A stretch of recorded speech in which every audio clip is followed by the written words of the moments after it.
vou apresentá-lo e chamá-lo. Ele é um professor, um intelectual, escritor que eu admiro bastante, assim, eu gosto muito dos textos, eu acompanho ele pelas redes sociais e eu acho que aquilo que ele produz, o que ele tem no seu trabalho, na sua carreira, tem tudo a ver com as discussões aqui que a gente traz na cultura brasileira. E eu estou falando do Acauã Oliveira. Ele é mestre em teoria literária e literatura comparada, doutor em literatura brasileira pela Universidade de São Paulo, professor adjunto da Universidade de Pernambuco e do programa de pós-graduação em letras da UP. Atualmente, sua área de pesquisa envolve os campos da literatura, música popular e crítica cultural, bem como questões relacionadas à afrodescendência e relações étnico-raciais. Escreveu para diversas publicações, incluindo Serrote, Piauí, Jacobin, Folha de São Paulo e Nexo, e é autor da introdução ao livro Sobrevivendo no Inferno dos Racionais. Devidamente apresentado, então, Acauã Oliveira, boa noite para você. Seja bem-vindo aqui ao Cultura Brasileira, aqui ao Farol Brasil. Muito obrigada por atender o meu convite e estar aqui conosco para a gente trocar uma ideia e conversar um pouco. Valeu, Thalita. Boa noite. Eu queria agradecer o convite para participar aqui dessa conversa com você. Fiquei muito feliz quando você entrou em contato. E vamos embora, vamos discutir, vamos conversar. Legal. Bom, inclusive, Acauã, e até falando aqui para a nossa audiência, que você, acho que em razão, claro, da sua formação e também né, da sua vivência, experiência, você abrange muitos temas, né? Você produz muitos textos, assim, e tem uma escrita, uma assinatura que eu gosto bastante, aprecio. Mas eu queria começar perguntando para você, pedindo para você falar um pouco de um artigo que você escreveu para a revista Cerrados, em que você, nesse artigo, você comenta um pouco do fundo de quintal. O artigo chama Fundo de Quintal. Não é exatamente assim, eu acho, o título, tá? Mas como eu interpretei aqui, escrevi, Fundo de Quintal e a formação do pagode moderno. E aí elenquei alguns aspectos, algumas coisas aqui que eu vou colocar e pedir para você comentar a respeito desse artigo e as reflexões ali que você apresenta, que a primeira é justamente essa, né, essa forma singular da música negra habitar o mundo, o fundo de quintal e o pagode como a formação do pagode moderno. Então, queria que você comentasse sobre isso. E aí, um outro ponto que me chamou bastante atenção nesse seu artigo é quando você coloca que o Cacique de Ramos, justamente pelo contexto em que ele é criado, lá nos anos 60, está num contexto de ditadura civil, empresarial e militar no Brasil. Então, ele também se apresenta como uma forma de resistência político-cultural à ditadura militar, que é algo que não necessariamente está no senso comum quando a gente vai pensar em formas de resistência ali naquele período ditatorial. Então, queria que você pudesse comentar a respeito desse artigo, um pouco desses pontos que eu coloquei. E um outro ponto também, que você começa, inclusive, o artigo falando, que é a polêmica, digamos, né, entre essa tentativa de diferenciar o pagode do samba, né, que volta e meia isso acontece, as pessoas, em geral, acabam tentando colocar como coisas distintas. Então, esses pontos todos aí, que eu gostaria muito que você pudesse comentar e falar aqui para a gente. Bom, vou começar então, antes de entrar na polêmica, eu acho que é mais delicado, eu vou começar falando do Cacique, do Fundo de Quintal, né, porque eu sou de São Paulo, né, mas dou aula em Pernambuco, tenho uns 8 anos já, mas agora eu estou morando no Rio de Janeiro, vai fazer 2 anos quase, porque eu estou fazendo pós-doc na UERJ, né, estudando justamente música preta e agora, nesse momento, particularmente samba. E daí eu estou me esbaldando nos pagodes do Rio, né, porque aqui é um berço extraordinário, assim, só tem pagode bom, samba bom e tal. E aí, coincidentemente, domingo eu estava na feijoada do Cacique. É um negócio impressionante. Para quem gosta, quem conhece o samba, é impressionante o poder da festividade, né? Assim, enfim, estava rolando feijoada, samba, futebol, porque estava passando jogo do Flamengo, criança correndo para todo canto, assim, e tocando uma música que é, enfim, para quem gosta de samba, é como se você tivesse acompanhado um concerto de Beethoven na praça, assim, uma coisa extraordinária. Enfim, a força do Cacique de Ramos, daquilo que ele construiu, né, nos últimos 50 anos, é tipo um absurdo. Eu estou indo em várias rodas, né, no Rio de Janeiro aqui, e, assim, um dado informal, tá, mas acho que 90% dos sambas que eu fui, a base é o cacique. A base, assim, é o cacique e afim, né? Arlindo, Sombrinha, Fundo de Quintal, Imobiliário, muito Jorge Aragão, Almir Neto pra caramba, assim, a base daquilo que a gente chama hoje samba tradicional, a roda de samba tradicional, em oposição, sei lá, ao samba comercial, ao pagode, tal, não sei o quê, é o Cacique de Ramos, é aquilo que se constituiu no Cacique de Ramos. Só que se a gente parar para pensar, isso é muito recente, né? Digamos assim, o Cacique de Ramos é a última, ou uma das últimas transformações pelas quais o samba passou, porque é bem recente. Se a gente contar aqui, o samba gravado data de, sei lá, no começo de 1911, mais ou menos, mas o samba não gravado é muito mais antigo, e são muitos sambas, né? São muitas coisas. Isso é nada, aconteceu ontem. A Beth Carvalho grava aquele disco icônico em 78, com a base daquilo que seria o Fundo de Quintal, e o Fundo de Quintal grava o primeiro disco em 1980. Então, aquilo que a gente chama de samba tradicional, né, com repique, pandeiro, cavaco, viola e banjo, é uma coisa, uma criação recente, relativamente recente. É tradição, mas é recente. Então, veja a força, né, disso. O Fundo de Quintal chegou e mudou a história toda. Eles mudaram o jogo. É por isso que eu digo que eles são meio que os inventores do samba moderno, ou do pagode moderno, para a gente manter o suspense. Mas aconteceu uma mudança radical nessa linguagem ali, naquele momento. No entanto, quando a gente vai numa roda de samba, que é considerado samba tradicional, é essa forma que é super moderna. Então, por aí você já vê que tem esse jogo da tradição, ancestralidade, que a ancestralidade não é necessariamente aquilo que permanece no passado, mas aquilo que ressignifica o presente a partir desse lugar comunitário que vai se atualizando ao longo do tempo, né? Então, o samba é tradicional porque ele é ultramoderno. Ele precisa ir mudando porque a comunidade negra vai se alterando. Então, o samba é uma linguagem ultra inventiva no Brasil. Bom,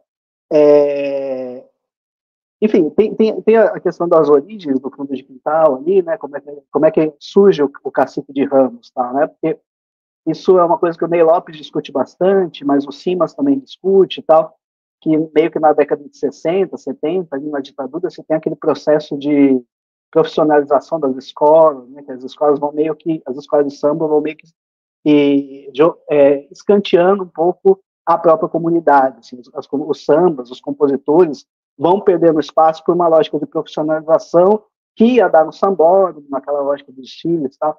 Então, meio que o mercado vai tomando de conta das escolas, os compositores vão ficando sem espaço, e daí você tem essa criação de blocos de rua para reocupar as ruas, né? Você tem o Cacique, o Bafo da Onça, o Bafo da Onça, o Boêmios do Irajá, tal, que vão ocupando essas ruas, tal, com esses blocos, tal.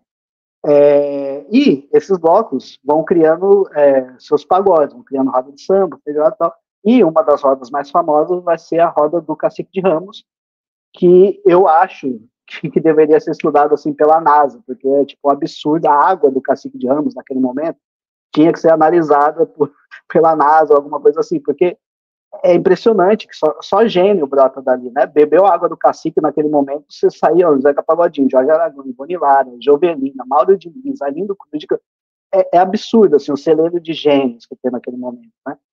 E a roda de samba do Cacique de Ramos, que vai estar na base daquilo que vai constituir o Fundo de Quintal, eles promovem uma mudança absolutamente radical, uma mudança em vários sentidos, né? Você tem uma mudança de território, né, que você sai das quadras das escolas para os blocos. Você tem uma mudança de compositores, surge uma nova geração de compositores, né? Você tem mudanças temáticas, com novas temáticas urbanas, né, que vai atualizando a crônica do samba. Você tem mudanças de harmonização, né? O Kleber Augusto e o Jorge Aragão criam parâmetros de harmonização que são muito distintos. E você tem uma mudança que é absolutamente radical, que é a mudança de instrumentação. Você cria novos instrumentos e ressignifica outros, né? Então, o repinique é inventado ali naquele momento, o Bira Presidente cria um novo modo de tocar pandeiro, o tantã, que já era dos grupos de bolero e tal, ele vai ser introduzido, o banjo vai ser introduzido com o Almir Neto e tal. E, até aquele momento, as rodas, os grupos de acompanhamento de samba, era pegada meio que a do Originais do Samba, por exemplo, que é meio que uma espécie de roda de samba reduzida, né? Você tem o surdo, o agogô, o tamborim e tal. O fundo de quintal ressignifica isso, criando novos instrumentos. E quando eles fazem isso, eles criam eles formalizam esteticamente aquela mudança que estava acontecendo em termos territoriais. Porque você saiu da quadra e veio para os blocos, saiu das escolas e veio para as quadras dos blocos, você precisa criar uma nova linguagem, porque você mudou de espaço. E o fundo de quintal, o Cacique Ramos e o fundo de quintal, é o responsável por essa mudança, né? Então, eu costumo dizer que é isso, eles são meio que os Pelés do pagode, assim, porque eles representam aquilo que o Machado de Assis representou para a literatura, o Pelé representou para o futebol, o fundo de quintal representa meio que para o samba, para o pagode nesse momento.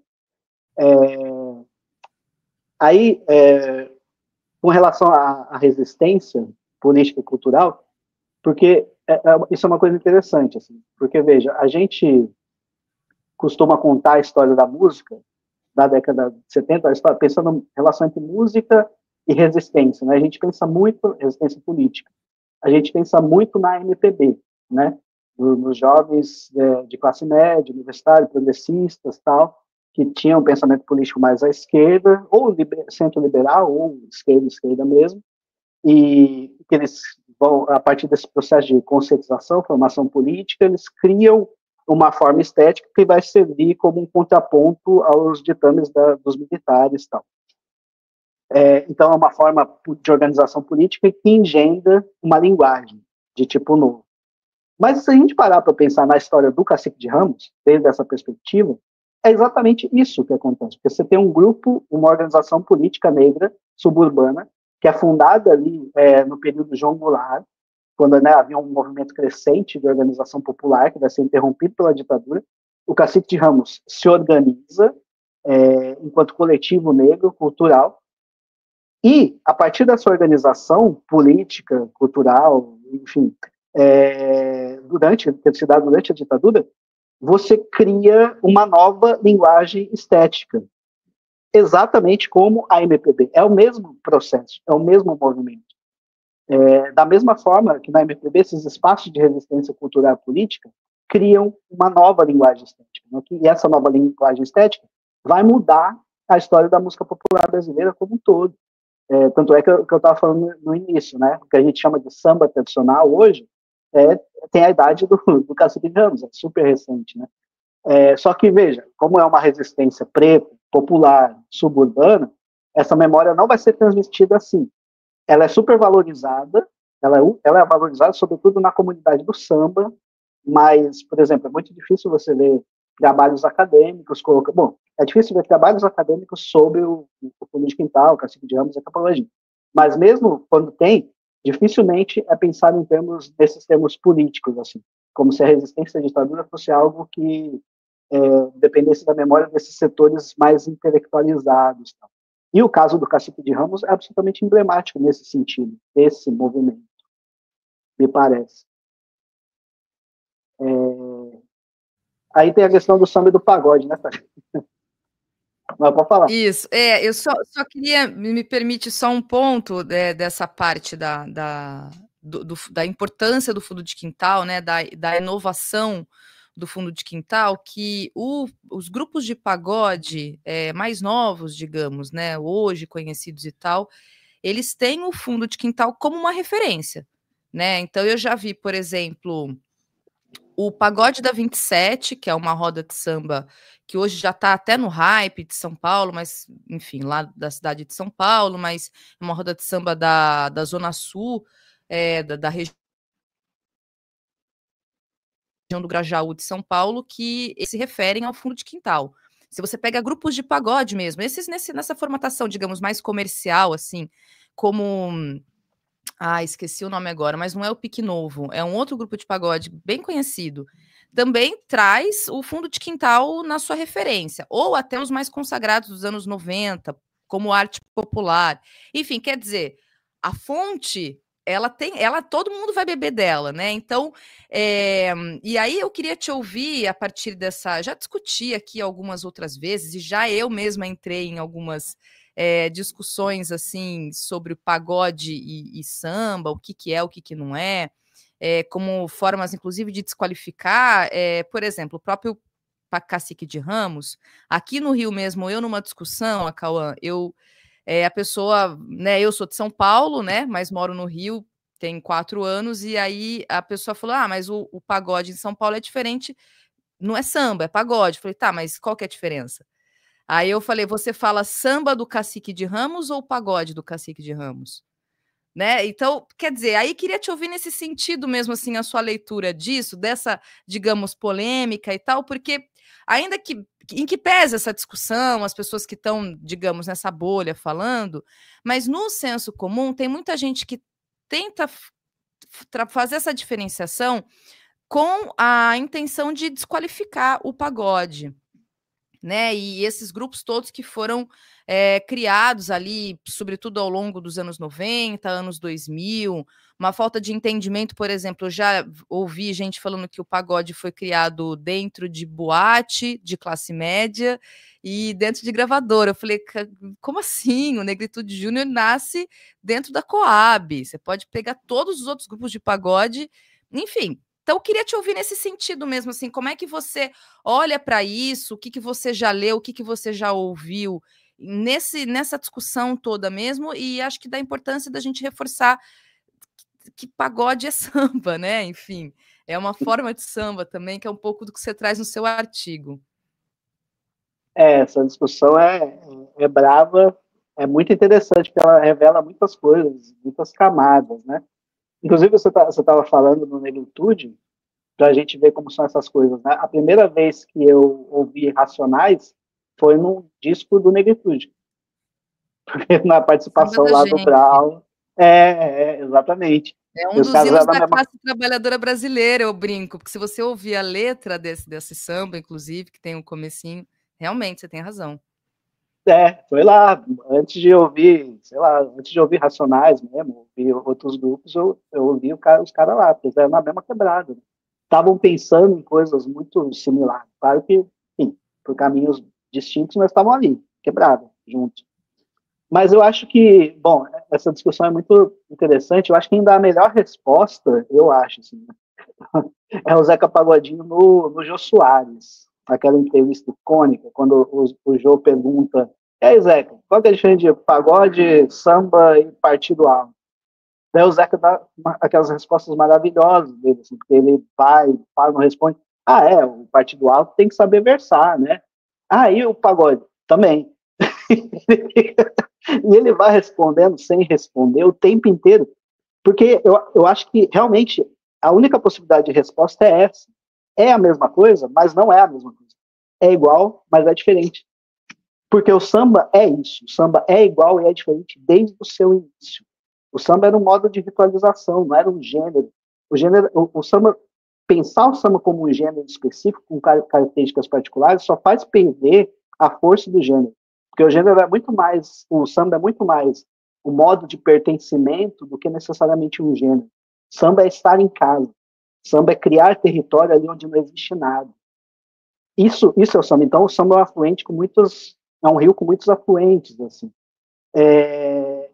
Mas, digamos que, assim, essa polêmica, dito isso, né, essa polêmica em particular do samba dos anos, daquilo que a gente chamava pagode dos anos 80, que depois com o pagode dos anos 90 de São Paulo vai ser identificado como samba, mas até então era pagode, inclusive o Zeca Pagodinho se chama Zeca Pagodinho, não o Zeca Sambista, porque ele é identificado com o pagode, apesar de fazer samba.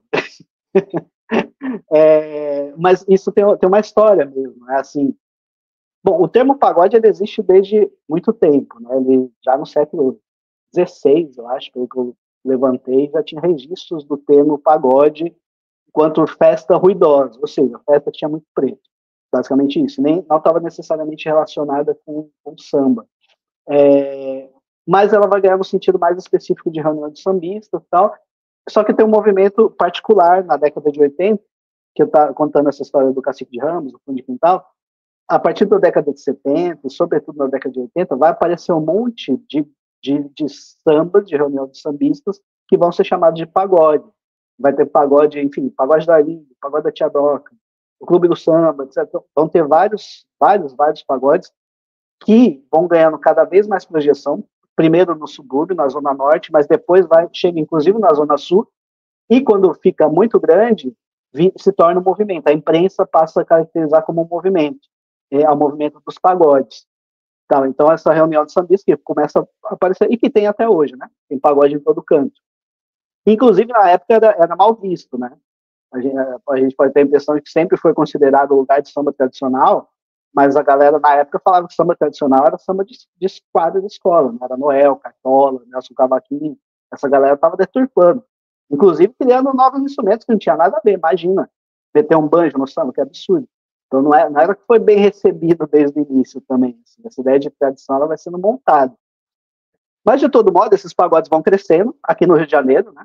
E até que se torna um fenômeno incontornável e finalmente, a coisa pega mesmo quando vira um fenômeno fonográfico, né? Porque esse movimento da Beth Carvalho para Cacique, pegar os caras, levar para gravar em 78, depois o Fundo grava um disco, e a partir disso começa a ter discos que fazem muito sucesso fonográfico. Principalmente o Almir Neto. O Almir Neto vendia que nem água. Vendia mais que todo mundo. Ele vendia mais que o Zeca, vendia mais que a Jovelina. Mas, enfim, você tem um movimento grande que se consolida em termos de mercado fonográfico. Isso é do pagode, na década de 80, que é quando eu cresci ali e tal. Pagode que minha mãe comprava. Tinha vários caras, né? Pedrinho da Flor. Os caras, os intérpretes de escola de samba também gravavam disco de pagode. Só que aí acontece um bagulho fora do Rio de Janeiro.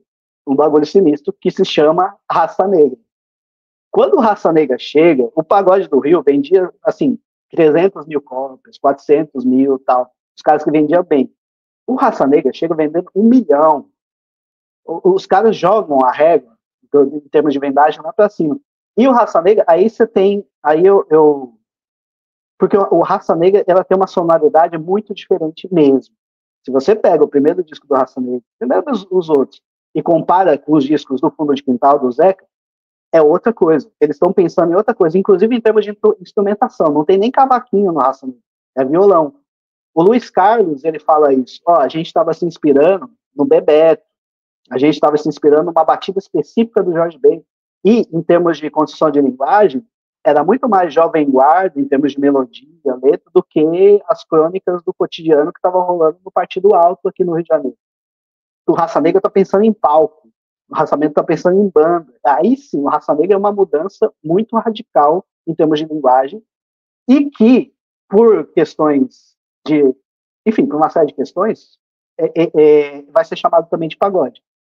Tem a instrumentação do fundo, tem pandeiro, tem surdo, tem tantão, mas em termos de linguagem é muito distinto mesmo. E essa sonoridade do Raça Negra vira um fenômeno que, enfim, toma conta do Brasil inteiro e começa a aparecer um monte de grupo de pagode nos estilos dos anos 90. Tecladão, né? O tecladão vem na frente, isso não está lá no Fundo de Quintal. Tá? Mas eu acho que o Raça Negra é o fenômeno mais radical. A diferença mais radical entre o que estava acontecendo aqui no Rio do que estava acontecendo em São Paulo passa pelo Raça Negra. Aí, a partir disso, a gente consegue mapear algumas diferenças, tá? Porque me parece, por exemplo, que o Raça Negra estava propondo era muito menos samba e muito mais um black pop periférico, digamos assim, que acontecia dentro dos bailes, por exemplo, e tal. E daí você percebe muito mais claramente a influência da black music, do soul, nessa sonoridade do pagode dos anos 90. O Salgadinho fala disso, o Périx também, no podcast do Brau, o Marquinhos do Sensação fala muito disso, o quanto, por exemplo, no Arte Popular, que eu acho um grupo extraordinário, você percebe o Leandro Learte tentando fazer no cavaquinho aquilo que o Earth, Wind & Fire fazia na guitarra, os caras tentando emular o chique, na maneira como eles se vestem, a vestuária é muito mais tentando pensar no Nile Rodgers, tentando pensar no som, na sonoridade da Botal. Mas aí que tem, é aí que tá, né? Você tem a mistura das coisas. Essas coisas acabam se misturando. Por exemplo, ao mesmo tempo que o Arte Popular está gravando o Requebra-Bum, o Requebra-Bum não tem nada de samba, assim, é uma espécie de reggaeton estilizado. Ao mesmo tempo, você pega Zé do Caroço e Canto da Ração, do mesmo grupo, é samba cacique na veia. E quando, por exemplo, quando os artistas do Rio de Janeiro iam tocar em São Paulo, e o negócio todo mundo não dava para levar a banda, porque pagava pouco e tal, Bessie Brandão, Jorge Aragão, os caras gravavam, quem era a banda de apoio era esses caras, Exalta Samba, Catinguelê, Arte Popular, o Soweto. Então as coisas acabam se misturando. Existem diferenças, me parece que existem diferenças, mas também essas diferenças se dão no interior de um trânsito muito grande. E o pagode, para mim, o pagode 90, é muito mais esse trânsito do que esse trânsito que vai ter partido alto, mas também vai ter black music e tal. A ponto de novo, Negritude é um caso exemplar. Se a gente pega aquele Pagode na Coab, essa música é muito didática, me parece, do que é o pagode. Porque ela começa com uma citação do Jackson 5, né? Depois entra quando entra na letra, daí é um swing tipo Bebeto, assim, um samba rock, tô chegando na quadra, com violãozinho e tal, e no refrão, quando fala do pagode, vai ficar legal, é samba pegar o cacete, aí sobe, é tudo junto, tá tudo misturado. Sim. Mas, ao mesmo tempo, você tem diferenças, que são diferenças territoriais, diferenças de linguagem, diferenças de possibilidade. Eu acho que o paradigma do pagode dos anos 80, que surge aqui no Rio, não daria um disco, não daria um temporal, por exemplo, do Arte Popular, porque é outro caminho, são outras territorialidades. Mas essas diferenças não são absolutas. E mais do que isso, o samba é esse conjunto de diferenças. O samba é isso. Se a gente escutar Moreira da Silva, o cara faz samba que parece roteiro de filme do 007. E é samba. Alguém vai falar que o Moreira da Silva não está fazendo samba por causa disso? Se você pega as marchinhas de carnaval, touradas em madeira, é um passo doble, mas é samba também. Faz tudo parte, porque o samba é justamente esse processo de territorialização da comunidade negra e que essa linguagem vai mudando mesmo ao longo do tempo. Então, acho que a discussão, a gente não dá para bater martelo, falar, isso é samba, isso não é, o que é uma coisa que é e não é, ao mesmo tempo. Até a bossa nova é samba, se for parar para pensar, com todos os problemas que essa afirmação implica, percebe? Mas é. Total. Eu vou ler alguns comentários aqui, Cauã, que foram chegando enquanto você comentava, que falava, que eu acho que tem tudo a ver com a tua fala. Aqui o Felipe Dias perguntando se você já foi no Pagode da Garagem. Acontece todas as terças-feiras na Praça Tiradentes, inclusive. É maneiríssimo. Ótimo, um bom samba, Felipe, bem lembrado. Aqui também a Laila Amaral, gente, está colocando a página do Acauã no Instagram, tá? Acompanhe, porque, como eu disse, a gente vai pegar alguns temas aqui, pelo tempo que a gente tem, mas o Acauã, ele consegue realmente ir para muitos temas, e os textos que o Acauã produz são ótimos para reflexão, vale muito a pena. Aqui Eduardo Jorge dizendo, grande Acauã, parabéns, diz ele, acho que é alguém que te acompanha, não sei se você conhece. Eduardo Jorge Soares Costa. Satisfação. Também aqui, a gente está com um pouquinho de delay, mas é o problema na plataforma, viu? Então, se de repente eu atravessar sua fala, não liga não, é porque desde o começo do programa a gente está com uma questão técnica aqui.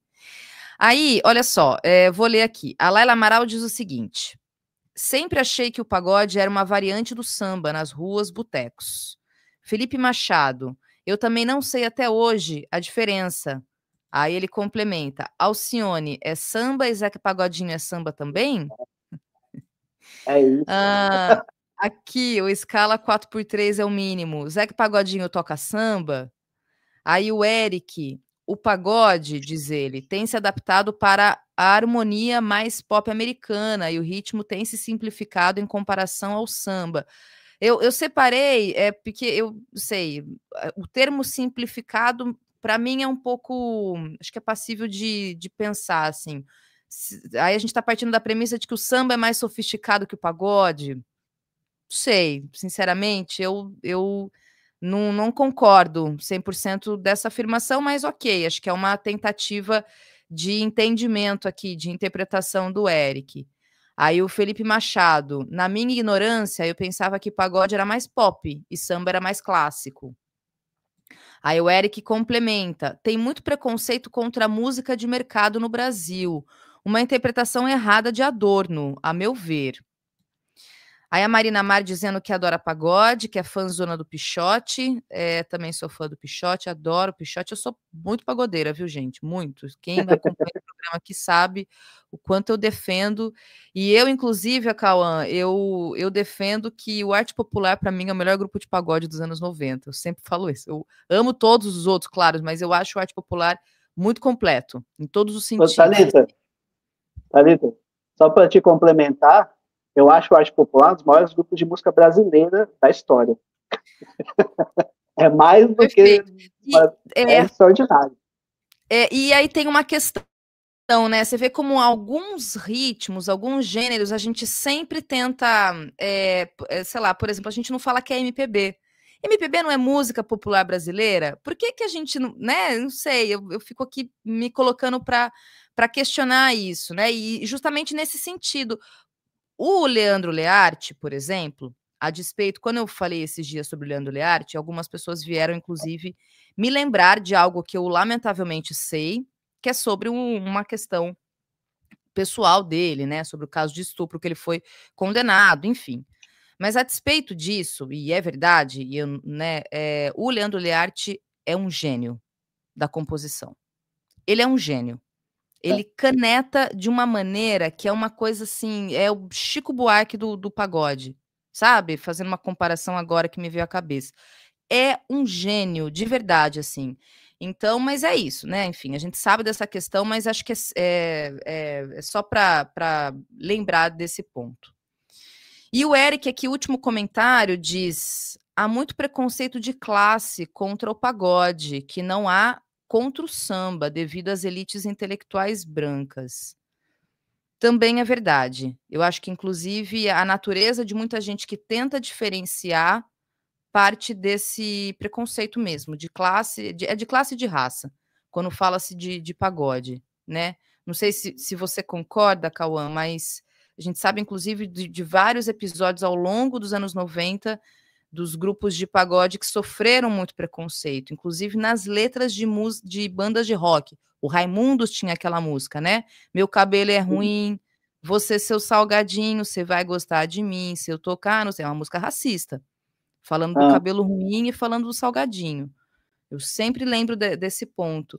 E episódios de racismo mesmo, né? Que nos anos 90 os grupos de pagode sofreram. Então, acho que tem a ver a relação de raça e de classe, os preconceitos todos. E eu que venho do interior de São Paulo, inclusive, Cauã, eu acompanhei muito nos anos 90 a coisa de que quem era de classe média e escola particular gostava de rock, era roqueiro, e tinha um orgulho. Quem era de escola pública, gente mais pobre, era pagodeiro. E aí, numa tentativa de desqualificar, inclusive, né? Tanto que tinha aquelas camisas 100% pagode, 100% pagodeiro e tal. Então, houve esse processo ao longo dos anos 90 também. Então, acho que faz um certo sentido esse comentário do Eric. Se você quiser complementar, fica à vontade aí, só porque vieram esses comentários em relação a esse tema que a gente está falando. Não, e vários comentários legais mesmo, assim, né? O da Alcione eu adorei, que eu acho que é um exemplo clássico. O que é Alcione? Você vai falar que a Alcione não é sambista? Alguém tem coragem de virar para ela, assim, Alcione. No entanto, ela mete um bolero lá, ela tem música que tem muita pegada soul, muita pegada, aquela Você Me Vira a Cabeça, tem coisas que remetem ao blues, né? E esse tipo de mistura é muito mais recorrente digamos assim. Posso estar falando besteira, mas ela é mais facilmente reconhecível no pagode pós-90 do que nas rodas de samba pegada cacique, né? Então, como é que fica essa questão? A mesma coisa lá do Zeca Pagodinho, se é samba ou pagode e tal. Eu acho que, só para complementar, eu acho que a gente ganharia muito uma discussão mais séria ali, para além daquilo que alguém prefere ou não. Eu gosto, talvez, não sei qual que eu prefiro ou não. Eu sou muito time Belo, time Arte Popular, tanto quanto o time Jorge Aragão, o time Zeca Pagodinho. Mas eu acho que a gente ganharia muito se a gente saísse dessa dicotomia, tirasse do vocabulário tradição e comercialização. Uma música moderna, outra mais tradicional. Uma que preserva mais raízes e outra que é mais próxima do mercado. Porque, assim, o pagode dos anos 80, ele não é um gênero tradicionalista, aquilo que eu estava falando no início, né? O Fundo de Quintal é ultra moderno. Eles são inventores de uma nova linguagem. Não tem nada de tradição. Não é porque eles não vão beber dessa linguagem, não vão buscar essa instrumentação lá no século XIX, século XVIII. Não, eles inventam a partir das condições materiais que estavam se dando na década de 80, no processo de redemocratização. Um pouco antes, né, no final da ditadura. Então não é... E o samba, no geral, é uma linguagem ultra inventiva. Ela está o tempo todo pensando no presente e reatualizando a sua linguagem a partir das condições do presente. E o pagode também, ele não é só uma coisa, um gênero comercial criado em laboratório, criado por produtores, tal, porque você tem muita criatividade ali e muita complexidade. Qualquer músico que pode confirmar isso. Vai lá tentar pegar as harmonias do Soweto, por exemplo, para tentar tirar. Os caras estão pensando em Djavan. Se for pensar em sofisticação nessa oposição, né, que é uma oposição meio... Enfim, mas qual que é mais sofisticado? Os 4 acordes do Candeia ou os 200 acordes e os modalismos do Exalta Samba? Veja, não faz sentido isso. Mas se a gente for colocar nesses termos, qual que é mais sofisticado, qual que não é? Eu acho que a gente perde muito tempo tentando delimitar, e muito a partir do nosso gosto pessoal, e a gente ganharia muito se a gente tentasse entender a especificidade mesmo de cada linguagem. Por que que é assim? Por que que é assado?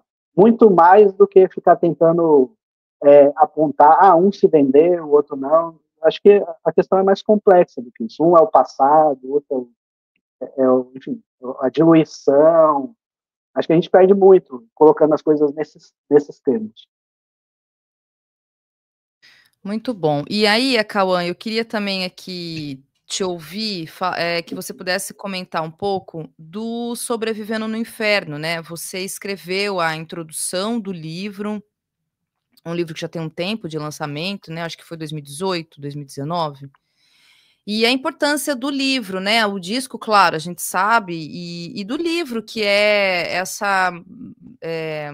enfim, esse exemplo literário, né? Esse braço literário dessa obra, enfim, grandiosa que é o Sobrevivendo no Inferno, e a importância disso, inclusive num sentido de que o Sobrevivendo no Inferno é uma referência de leitura para quem quer prestar vestibular, no caso da Unicamp, né, que está lá na lista de livros da Unicamp. Então, queria te ouvir nesse sentido, a importância dessa, digamos, consolidação intelectual. Acho que não sei se a gente pode trazer nesse aspecto, né, do Sobrevivendo no Inferno, com a publicação desse livro e um pouco do que você trouxe na introdução dele. Eu lembro que na época do lançamento tinha bastante esse debate assim, sobre qual que seria a relevância do disco, do livro Sobrevivendo no Inferno, né? Porque se já tem o disco, se já está lá, para que precisaria ter um livro sobre, né? As letras já estão lá e tal. E eu acho que o tempo foi ajudando a responder isso, porque o livro foi ganhando uma projeção, permitiu muitos professores lidarem, por exemplo, com racionais dentro das escolas, algo que já acontecia, né? Mas que a partir do livro vai ficando mais fácil, porque as escolas compram muito o Sobrevivendo no Inferno, né, tal, e aí eu acho que aquilo que já era bastante consolidado na cena musical, eu acho que ganha um outro horizonte, ganha um outro horizonte de sentido, outras possibilidades, inclusive de caráter pedagógico, que são muito fundamentais para o rap, né? Mas e tem uma coisa com relação a essa consolidação, digamos, consolidação acadêmica, digamos assim, né? No meio, no determinado setor intelectual, que é, a gente sabe que tem uma dimensão de armadilha, obviamente, mas eu sempre tento responder da seguinte forma: quem ganhou com a transformação do, dos Racionais em livro e leitura obrigatória para entrar no vestibular da Unicamp, e quem ganha com essa presença dos Racionais dentro das universidades, dentro das pesquisas, toda pesquisa de etnografia urbana que eu vejo agora fala de Racionais. Quem ganhou com isso foi as universidades. Muito mais do que o rap, muito mais do que os Racionais. Os Racionais definitivamente não precisavam disso em termos de legitimação e tal. Mas a universidade, o pensamento intelectual brasileiro, precisava desesperadamente daquilo que os Racionais e o rap brasileiro, mas os Racionais em particular, estavam falando. Porque o pensamento dos caras estava, tipo, digamos, 20 anos na frente do pensamento do que a intelectualidade estava pensando. Quando Racionais entra no horizonte da sociologia, da antropologia, dos estudos da etnografia urbana, parece que faz uma luz se acende, assim, começa a se entender muita coisa, porque os caras são, talvez, os maiores intelectuais orgânicos da quebrada dos últimos tempos. Então, os caras entenderam tudo o que estava acontecendo, e não só entenderam, como conseguiram sistematizar, não só no Sobrevivendo. Eu acho que tem uma trilogia, os caras são tão extraordinários que eles conseguem fazer 3 obras-primas na sequência, né? E discos muito diferentes. O Raio X do Brasil já é uma obra-prima, de Semana no Par. O Sobrevivendo no Inferno é outro. E o Nada Como o Dia Após Outro Dia, me parece que é a obra-prima ainda mais atual mesmo do que o Sobrevivendo. Me parece que, tanto é que, enfim, as músicas são as músicas que mais tocam, porque tem dimensões que estão presentes ali, por exemplo, o empreendedorismo, a possibilidade de cruzar a ponte, que não estavam colocando no Sobrevivendo no Inferno. Me parece que o Brasil foi mais pelo caminho do Nada Como um Dia Após Outro Dia. Então, e é um disco que a universidade, por exemplo, ainda não descobriu. Tem pouquíssimas pesquisas sobre o Nada Como um Dia Após Outro Dia, e tem muito mais pesquisas sobre o Sobrevivendo no Inferno. Em certo sentido, é mais fácil fazer as ligações entre o que está colocado no Sobrevivendo do que o Nada Como um Dia Após Outro Dia, do que o outro dia. Então, me parece que a importância passa por aí, né? Tanto a do livro, essa presença na universidade e tal, mas também o lugar dos Racionais na cultura brasileira. Né? Você tem uma mudança radical da maneira de se pensar o Brasil, que o pensamento intelectual estava bem atrasado em relação àquilo que a periferia estava pensando. Daí o Racionais é meio, nossa, a periferia está na frente, né? A gente precisa correr atrás, os caras vão correndo atrás do prejuízo, sabe?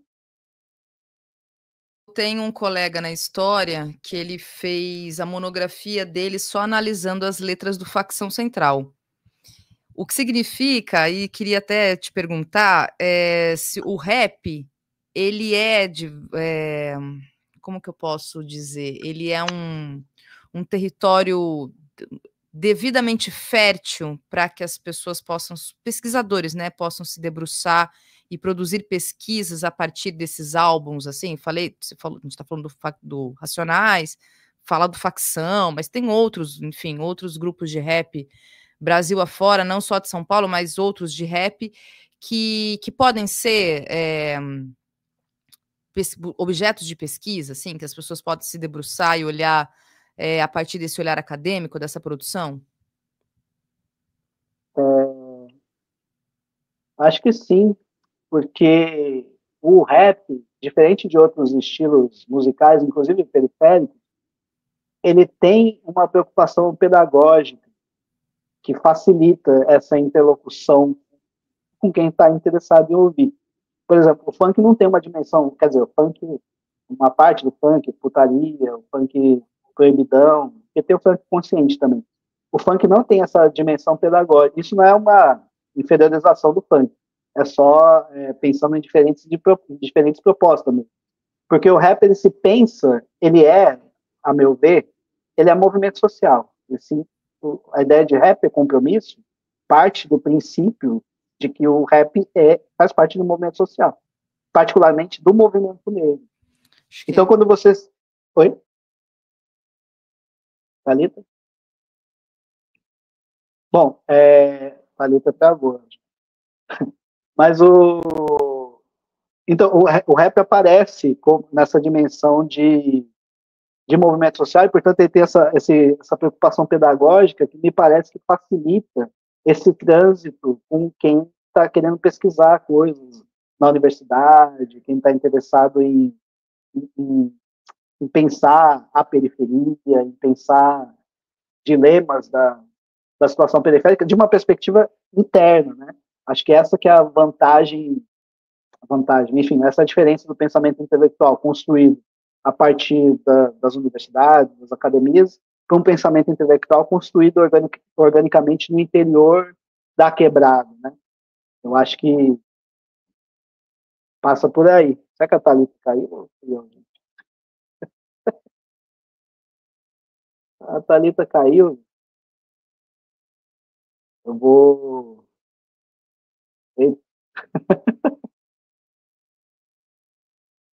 Eu posso continuar falando do rap. Cadê os comentários?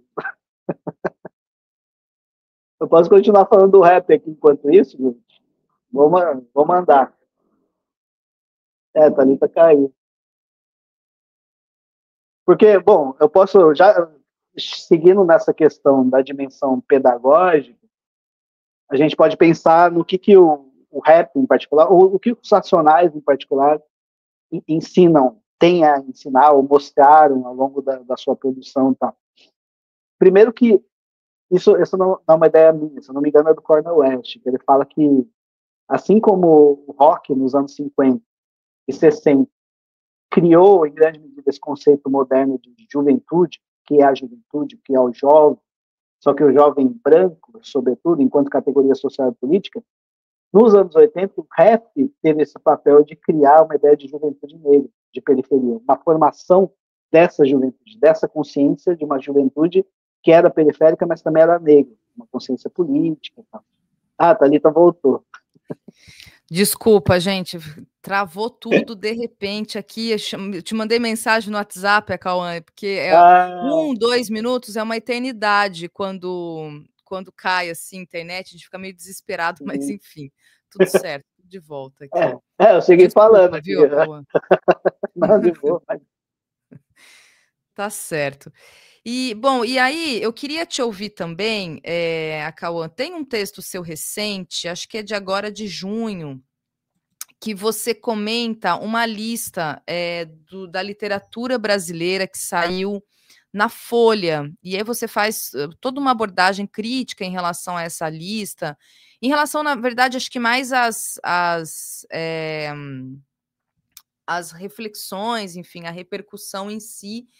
E aí eu queria te ouvir sobre essa lista, né, dos livros da literatura brasileira do século XXI, a partir de uma avaliação sua da literatura brasileira, assim, como é que você, literatura atual, né, e como é que você avalia mesmo nesse sentido das repercussões, assim, quando saem essas listas, como as pessoas olham para isso, fazem as suas críticas em relação aos leitores, os livros que são elencados. Como é que você olha para isso? Bom, essa lista aí foi babado forte. Foi uma treta que só assim quando saiu. E assim, faz sentido, né? Porque os caras fazem a lista de melhores do século XXI, né? A gente está em 2025. É lógico que vai dar. Mas essas listas sempre vão dar problema, né? E daí eu resolvi me posicionar ali naquele momento, porque eu fiz parte do júri. Então eu também estava sendo xingado ali naquele momento. E aí eu decidi pensar, né, em algumas coisas, tal. Mas eu tô brincando assim, mas eu acho que algumas críticas foram muito pertinentes, assim. Por exemplo, O pessoal falou que tinha muito pouca poesia, de fato, tinha acho que 1 ou 2 livros no máximo ali, de poesia, mas eu acho que isso é um problema, enfim, o quanto a gente lê de prosa, o quanto a gente lê de poesia, acho que o buraco é mais embaixo. Teve outra repercussão que essa eu achei realmente muito boa, assim. A galera falando que a lista foi encomendada pela Companhia das Letras, porque só tem livro da Companhia das Letras. Aí eu achei que foi uma crítica muito pertinente essa ideia de um monopólio, né, das grandes editoras que vão, enfim, abarcando todo o mercado. E o que seria essa diversidade, né? Porque se fala tanto de diversidade, você tem 3 autores negros no topo da lista, mas ao mesmo tempo é uma editora só que publicou todo mundo. Então, para onde vai o dinheiro? Eu acho que essas questões são bem interessantes, inclusive para a gente pensar que literatura é mercado também, né? Não dá para a gente romantizar a parada. É um mercado que não dá dinheiro para escritor, mas é mercado. Dá dinheiro para alguém. Bom, mas a crítica que me interessou mesmo, assim, o texto meio que foi sobre isso, aqui aponta para uma questão estética, né? Enfim, eu tenho interesse nisso, como professor de literatura e tal, e que a Valnice Nogueira Galvão escreveu um texto, mas outras pessoas comentaram também depois, que a ideia de que, digamos, a forma literária está perdendo força na literatura contemporânea. Você tem uma literatura que é mais voltada, pensa mais no conteúdo do que na forma, no sentido de ser uma literatura mais direta e, para algumas pessoas, mais empobrecida em termos de linguagem, né? E isso é uma discussão muito pertinente, assim, eu acho que tem algo de verdade, tem algo de problemático também, mas tem algo de verdadeiro, no sentido que isso também é um fenômeno que acontece na música popular, mesmo no interior de um mesmo gênero, acontece em várias artes, né? Se a gente pensar no próprio funk, o funk dos anos 90, ele já era bagaceiro, porque faz parte do funk ser bagaceiro mesmo, é isso aí, esse é o lugar dele. Só que uma coisa é você fazer uma música que Daco é bom, que tem um trocadilho ali, saca? Tem uma ironia. Outra coisa é você pegar uma música que eu fui no show da Valesca Popozuda esses dias, e daí tem uma música dela que ela fala da Letícia, que eu não posso reproduzir aqui, porque senão eu acho que vai cair vai sair do YouTube. Mas que é uma coisa bem direta. Enfim, existe uma coisa é a putaria dos anos 90, do El Chan, né, Segura El Chan, não sei o quê. Outra coisa é a dimensão quase pornográfica da linguagem do funk contemporâneo, e outra coisa, por exemplo, a linguagem mais direta do rap, do sertanejo, do que o que havia antes. Então você, de fato, tem um processo de literalização das coisas. Isso me parece que é um dado. E esse dado é muito interessante, eu acho. E é isso que eu me propus a pensar ali, mais ou menos, a partir de dois aspectos principais. Primeiro, que eu não acho que seja um empobrecimento da linguagem, ou melhor, que não. Essa ideia de empobrecimento é um juízo moral que, independente se eu acho que empobrece ou não, acho que a gente tem que entender por que acontece isso, por que você tem esse fenômeno, né, de uma linguagem mais literal. E aí eu penso muito com os críticos do neoliberalismo, o Mark Fisher, o Byung-Chul Han, o Zygmunt Bauman, mesmo o Zizek, tá? Essa galera que vai dizer, todos eles, em alguma medida, vão dizer que no neoliberalismo a gente perde uma ideia de comunidade. O neoliberalismo destrói a ideia de comunidade. Então, a gente está cada um mais nas suas bolhas individuais, pensando cada um mais em si e tal, sem possibilidade de articulação coletiva e tal. E isso tem um efeito na linguagem. Por que isso tem um efeito na linguagem? Porque figuras como metáfora, ironia, sarcasmo, esse tipo de figura de linguagem, ela precisa que as pessoas compreendam os subentendidos para poder funcionar. Então, se eu estou sendo irônico aqui, a gente precisa partilhar de um mesmo código comum que só se dá em comunidade. Se eu digo para você, nesse momento, eu amo o Bolsonaro, estou com uma pena dele, se eu estou falando isso, você só vai entender que eu estou sendo irônico se a gente minimamente partilhar de algum código em comum. Porque senão você vai achar que, enfim, eu tô realmente com pena daquele canalha. Então, quando a gente perde uma noção de comunidade, essas figuras que dependem de uma sutileza de interpretação se tornam mais problemáticas de serem captadas. E o mundo de hoje é um mundo de perda de comunidade. Então, por exemplo, eu acho que todo mundo que é, enfim, de alguma minoria, digamos assim, né, de quebrada, por exemplo, vai entender o que eu vou dizer agora. Quando eu era moleque, a gente andava lá, um monte de cara preto, a gente andava em banca e tal, e a gente fazia muita piada racista. A gente fazia, eu sei várias piadas racistas, um monte de cara preto fazendo piada racista ali o tempo inteiro. Por quê? Porque a gente faz parte de uma comunidade que sabe que aquelas piadas não é uma piada, é humor de mentirinha, é racismo de mentirinha, para tirar onda da própria piada, e não porque a gente concorda que nós era uma forma de reforçar laços comunitários, ter a possibilidade de falar uns absurdos desse tipo. Você transforma em piada, inclusive o racismo, você transforma o racismo em piada, inclusive para deslegitimar a violência. Para quando eu sair para o mundo racista de fato, e quando as pessoas lançarem essas piadas, eu já estou calejado, eu não vou me deixar me abalar, porque eu já ouvi isso, então eu estou grandão, eu sei do que se piada e tal. Mas se alguém de fora observasse o nosso grupo, os caras iam falar, nossa, bando de preto racista, que isso, não sei o quê. Por quê? Porque o cara não faz parte da nossa comunidade. Então, eu acho que é isso que acontece um pouco na produção literária contemporânea. Como a gente perdeu essa noção de comunidade, socialmente falando, porque, enfim, o capitalismo está destruindo absolutamente tudo, inclusive a nossa subjetividade, essa possibilidade de captar esses subentendidos desaparece. E aí a gente precisa fazer o quê? Precisa construir linguagens absolutamente claras, onde tudo está muito bem colocado, e daí você tem um problema estético, que é o seguinte, você vai criar uma personagem negra, ela precisa ser uma princesa da Disney, ou um príncipe encantado, não pode ter defeito. Por quê? Porque você não pode dar brecha para ninguém dizer que, olha, aqui você escorregou, não sei o quê. Não precisa estar tudo claro. E isso fragiliza esteticamente, porque você não pode criar um personagem negro, racista, por exemplo. Isso se torna um problema. E quem está falando isso nem sou eu, é tipo a Toni Morrison. Então, veja, é uma questão que se discute no interior da comunidade negra. Então, esse é um ponto. Aí, mas tem uma outra questão, porque eu acho que esse é um debate muito complexo, assim. E a outra questão que daí me incomodou nessas críticas, porque, enfim, estavam falando que os romances estavam com a forma empobrecida, não sei o quê, mas, curiosamente, os 3 primeiros autores eram negros, né? Uma mulher e 2 homens, Itamar, o Jefferson e a Ana Maria Gonçalves. Ana Maria Gonçalves. Ana Maria Gonçalves, com defeito de cor.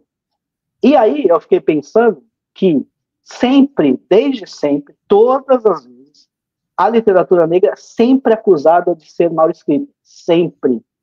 Os grandes autores, não importa quem, Machado de Assis foi acusado de ser um cara que escrevia mal, pelo Silvio Romero, que falava que ele escrevia mal porque ele era mulato e epilético, então ele escrevia como quem tem epilepsia. E todo mundo, Lima Barreto, Cruz de Souza foi acusado de escrever mal, Conceição Evaristo, Carolina de Jesus, Maria Firmina, todos os escritores negros que ganham alguma projeção no cânone são acusados de ser mal escritores. E são acusados de fazer uma literatura empobrecida. Então, veja, apesar de ter um fundamento real nessa crítica, também tem outra coisa ali que precisa ser pensada ao mesmo tempo, né? Porque a literatura negra, a gente sempre escreve desde uma condição de falta, desde uma condição de... As artes negras sempre tiveram que lidar com essa dimensão de insuficiência material, sabe? Porque a gente sempre teve apartado desse espaço da alta cultura. Então, sempre vai ter uma dimensão de insuficiência nesse sentido. Porque o cânone, porque a literatura, o lugar da linguagem literária, é um lugar de exclusão de pessoas pretas. Só que isso não faz com que a gente crie uma literatura empobrecida. Não é empobrecida, a gente cria uma literatura ultra criativa. Assim como a gente cria uma música ultra criativa, porque a gente está apartado do espaço da linguagem musical, da música erudita. Então a gente faz o quê? A gente inventa o samba, que é do caralho. A gente cria uma outra linguagem constituída a partir de outro lugar. E daí, veja, só para finalizar assim, a Carolina de Jesus, por exemplo, que é um exemplo muito emblemático para mim, ela sempre foi tratada como uma má escritora. Ou quando ela não era uma escritora, ela era considerada uma não escritora. Ah, não fez literatura, ela escreveu um diário. Daí quando o livro dela começa a vender, os caras, mas não foi ela que escreveu, foi o jornalista, não sei o quê. Ela sempre foi acusada de fazer má literatura, e ainda hoje mas ficou vergonhoso falar isso, em voz alta. Por enquanto, vai voltar. Mas por enquanto a galera tem vergonha de falar isso. Mas se você pegar os 3 primeiros livros da Folha, por exemplo, todos, sem exceção, em alguma medida seguem o paradigma da Carolina de Jesus. Então, ela se tornou uma figura incontornável do século XXI, escrevendo da maneira como ela escreveu. Então, não é má literatura. Não é que ela faz má literatura. É que as pessoas são incapazes de compreender aquilo que ela está fazendo. Você precisa ressignificar o conceito de literatura para poder ligar com a genialidade da Carolina de Jesus. Então, não é empobrecimento. É uma mudança de paradigma. Nossa, muito bom. Uma aula, olha, Cauã, de verdade, inclusive nesse aspecto da mudança das relações sociais e o quanto isso vai acarretar na forma como as pessoas vão se expressar, né? Eu nunca tinha pensado nesse sentido, né? Das figuras de linguagem que elas acabam perdendo a sua, digamos, o seu tamanho dentro das expressões, porque a gente precisa dos códigos sociais para poder se fazer entender. É genial isso, porque eu não tinha pensado nisso, e realmente isso tem muito a ver com um momento ultraliberal, né? Esse individualismo exacerbado que a gente está vivenciando. Isso é importante. E só para informar aqui nossa audiência, os 3 primeiros livros que o Acauã está dizendo dessa lista em primeiro lugar, Um Defeito de Cor, da Ana Maria Gonçalves, como o Acauã trouxe aqui. E, em segundo lugar, O Torto Arado, do Itamar Vieira Júnior. E, em terceiro lugar, O Avesso da Pele, do Jefferson Tenório. Então, são esses os 3. Eu só não li ainda o do Jefferson. O Torto Arado e O Defeito de Cor, da Ana Maria, eu li. E dizer que, Torto Arado é uma literatura empobrecida, pelo amor de Deus, né? É sacanagem, mesmo Um Defeito de Cor. Vou falar dos 2 livros que eu já li. Pelo menos, é sacanagem pura, assim, sinceramente. Estou falando aqui, inclusive, de gente que eu que sou leiga de ter uma interpretação técnica, né? É muita sacanagem, não tem o menor sentido. Mas, enfim, e aí, por último, assim, a minha última questão que eu queria te ouvir, essa acho que é a que eu mais queria te ouvir, inclusive, pelos teus os textos que você produz, né, as tuas reflexões, e inclusive porque na sua página do Instagram você se apresenta como identitário e desempoderado, identitário desempoderado. E queria te ouvir sobre as críticas ao identitarismo, assim, como é que você está vendo? Tem, inclusive, dos seus destaques, você até traz o Douglas, né? O Douglas Barros, que ele tem o livro. Eu estou para trazer o Douglas e convidá-lo para vir aqui, inclusive falar do livro, O que é Identitarismo, mas eu queria te ouvir, assim, e já, assim, só um pequeno comentário antes de passar a palavra. Eu já há muito tempo eu tenho feito muitos posicionamentos em relação a isso, porque muito em geral o que eu tenho ouvido e visto das pessoas falarem sobre identitarismo tem pouca crítica real sobre os movimentos identitários e as coisas problemáticas, e muito a ver como uma espécie de espantalho ou uma máscara, melhor dizendo. Uma máscara para a pessoa poder vocalizar os seus preconceitos, né? E seus preconceitos, os seus racismos, as suas transfobias, enfim, todas essas discriminações, né? E aí usa o identitarismo como esse espantalho, assim. Então, eu queria muito te ouvir, Cauã, como é que você está vendo essa questão? Bom, primeiro que o Douglas é um parceirão, assim, eu acho que se conseguir falar com ele, ele é bem fácil, assim, vai adorar. Eu acho ele brilhante, assim. Inclusive, está concorrendo, entrou finalista do Jabuti Acadêmico agora, Que legal. o livro dele, é demais. O cara é muito massa. E eu aprendo muito com ele, inclusive sobre essa questão. Parte do que eu vou falar aqui é baseado nas ideias do Douglas, do Fanon, tá? Mas eu acho que é isso, para pensar o identitarismo, tem uma crítica do identitarismo que é muito pertinente e que, inclusive, é feita pelo movimento negro desde que apareceu. Então, os anti-identitários brancos achando que estão descobrindo a roda, sendo que a gente discutiu isso internamente há muito tempo. Tem uma crítica que é bastante pertinente e tem outra que eu acho que é exatamente isso que você está falando, porque para mim o pior identitarismo que a gente tem hoje é o anti-identitarismo de branco de classe média. Eles são os mais identitários, só que eles não se colocam em ponto tal, né? Mas qual que é a crítica pertinente? que é o que o Douglas vai falar no livro dele, né, do que é o identitarismo. Porque, antes de mais nada, o identitarismo é uma espécie de derrota histórica da classe trabalhadora. A gente tem que pensar nesses termos, assim, e que tem a ver com mudanças estruturais no mundo do trabalho, né, tem a ver com a derrota da esquerda em âmbito global, vem lá da derrota do comunismo e tal.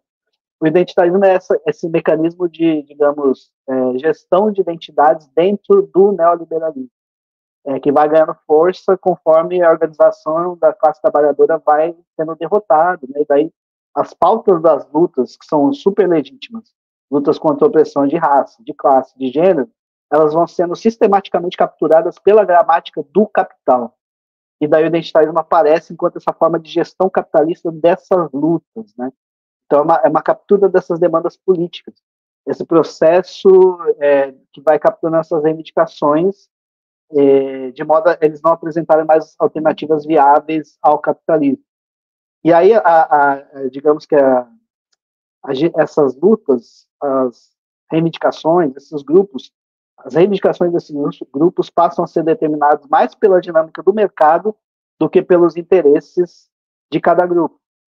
Então é como se, sei lá, a gramática interna dos movimentos passasse a se organizar a partir da lógica dos patrões, não dos trabalhadores.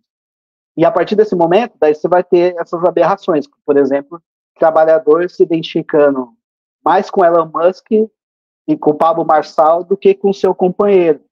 Então, um trabalhador negro se identifica mais com o Obama do que com o seu camarada branco que está ali no corre todo dia. Isso é o identitarismo, me parece. Esse mecanismo de gestão e é também um mecanismo de despolitização, né, consequentemente. Você desconecta a luta contra as opressões da luta de classe. E daí você gera esse movimento de despolitização. Então, olha para o Kanye West e fala, nossa, ele é dos meus, ele é negão, sabe? O cara que está no campo oposto, visivelmente, claramente. Né? Então, a partir desse processo que tem a ver com a precarização, tem a ver com essa lógica desse empreendedorismo, que na verdade é uma precarização geral das condições de trabalho, você vai criando esses mecanismos de captura dessas coisas. Mas, eu acho que daí tem um ponto importante, né? Eu acho que é importante reforçar isso, o Douglas faz muito bem. O identitarismo, dentro dessa perspectiva, o identitarismo é uma condição geral da sociedade. Não é só coisa do feminismo, não é só coisa das lutas minoritárias, das lutas de opressão contra a opressão de gênero. É uma condição geral da sociedade. Todos nós somos identitários. É por isso que eu me defino lá como identitário.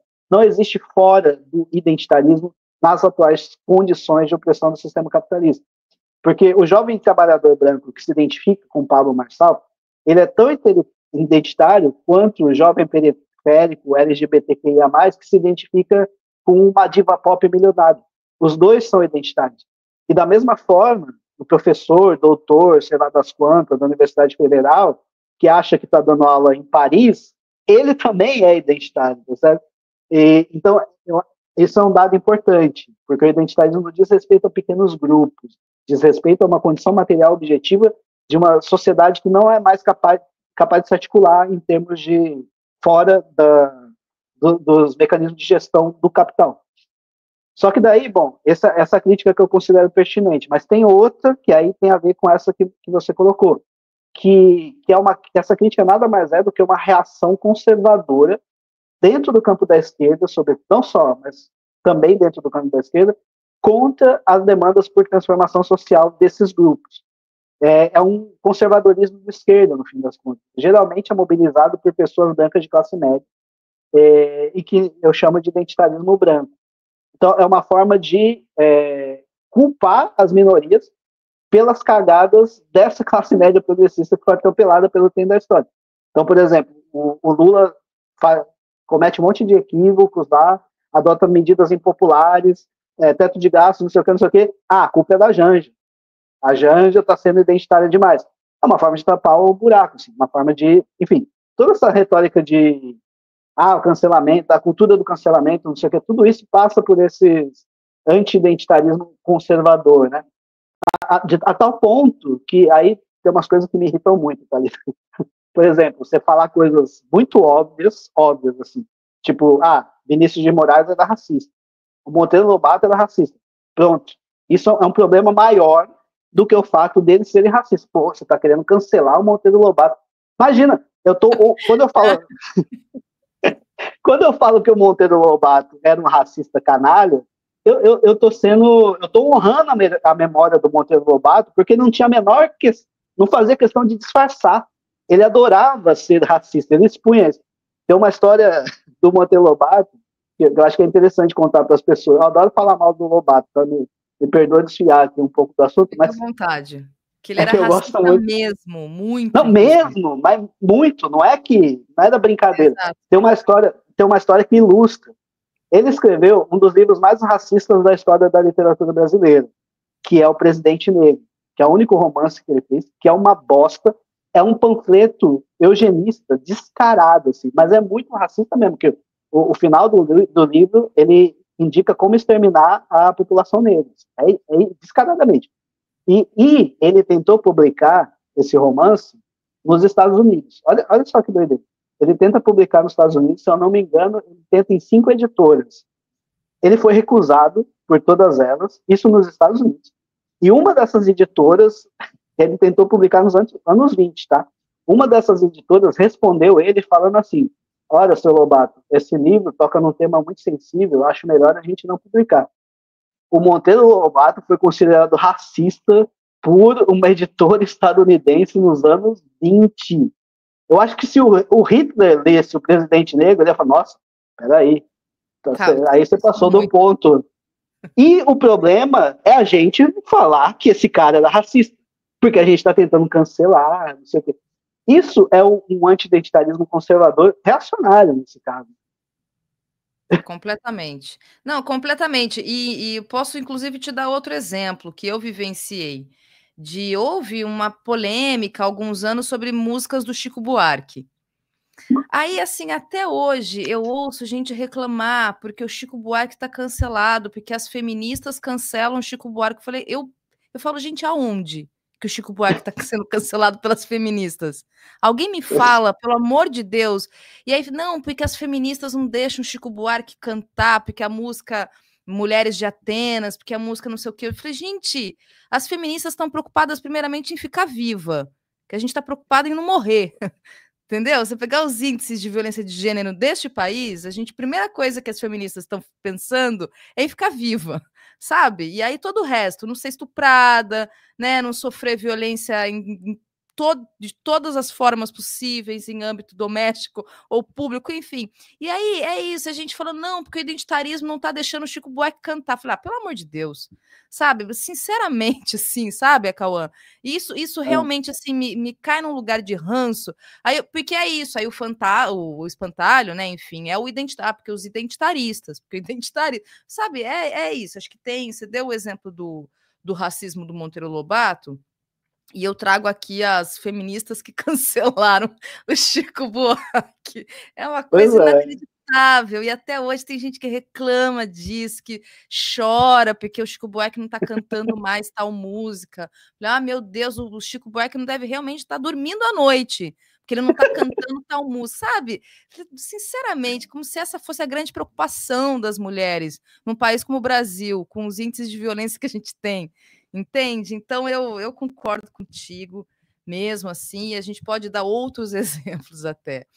Mas olha só, Cauã, obrigada mesmo. Eu queria só deixar aqui divulgado para vocês, a Laila Amaral já colocou a página do Cauã, e eu vou reforçar aqui o site, porque eu até ia pedir para você comentar de um dos seus livros, que foi o último, que é um livro de poesia, inclusive, mas tem outros livros, né, que você também já publicou, e tá lá, viu, gente, na página do Cauã, vocês podem conhecer os livros, inclusive tem o link para comprarem também, então façam isso, é muito bom, e já falo para vocês seguirem ele no Instagram e acompanharem os textos, que são, sim, maravilhosos mesmo, Cauã. Eu sou muito sua fã, viu? Confesso, é muito bom te ler. Assim, ler os textos que você produz são ótimos. Tem um que você fala que a noite está acabando, né? A vida noturna está acabando, que eu achei incrível esse texto também. E outros mais. Então, realmente, muito obrigada. Eu vou ler só alguns comentários que chegaram aqui para a gente se despedir. O Felipe Machado falando a parte pornográfica do funk vem do Miami Bass. Também aqui a Cristine falando, né? Nossa, mas julgar o Itamar de empobrecido é demais. Pois é, concordo. E o Felipe Machado também comenta: luta contra opressões é uma coisa, identitarismo é coisa de neoliberalismo, tipo, comprem nossos carros gays coloridos, pink money, etc. É isso aí. Cauã, mais uma vez, te agradeço. Se quiser fazer um comentário, fica à vontade, mas mais uma vez, obrigada mesmo por estar aqui. Não, só queria agradecer mais uma vez pelo convite. Eu sigo faz tempo o canal, desde que era só o Jones, né? Eu sou muito fã do Jones, das posições dele. Gosto muito do Farol Brasil também, desde o programa do Thiago. Não consigo ver tanto quanto eu gostaria, mas eu acho super importante, necessário o trabalho que vocês fazem aqui, assim, de pensamento, de reflexão, de uma postura que, enfim, não tem rabo preso mesmo, uma postura de esquerda radical, enfim. Eu fiquei muito feliz com o convite e agradeço todo mundo que ficou aí até agora. Valeu.